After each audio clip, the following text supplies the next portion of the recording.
This must be the last hour of their working day, I thought, and remembered my own surges of energy at around 4 o'clock, when sometimes, rather than feeling tired, I'd instead find a sweet spot where my body became so attuned to the bike and road that all resistance seemed to melt away.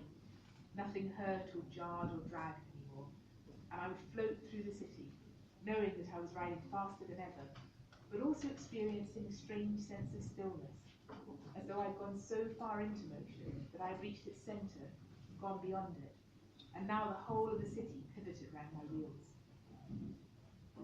For a few seconds longer, I watched the muscular calves of the Courier in front of me, one of them with a few threads of fraying denim flapping against it as he frantically pedalled, and then, with a tiny jump, skidded his back wheel to slow himself down, and cut through the traffic to his left with a sudden magnificent swoop, following the other Courier down a side street.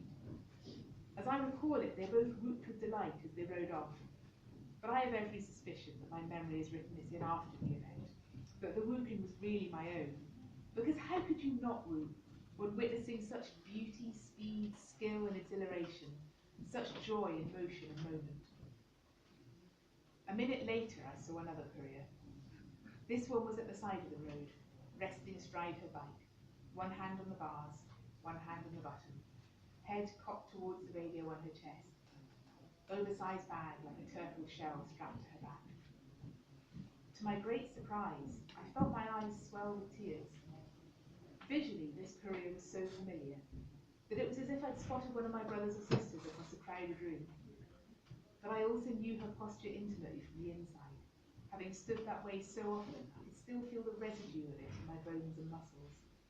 The left foot on the ground, the right foot on the pedal, the top tube pressing against my thigh, my right hand squeezing the radio and muttering, 1414, Roger, Rog, before swinging the weight back onto my right foot, pressing the bike into motion and whirling off into the traffic with the nonchalance of one who is entirely enthroned.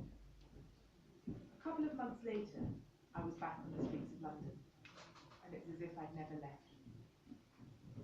And this is something Couriers do. They quit and then they come back.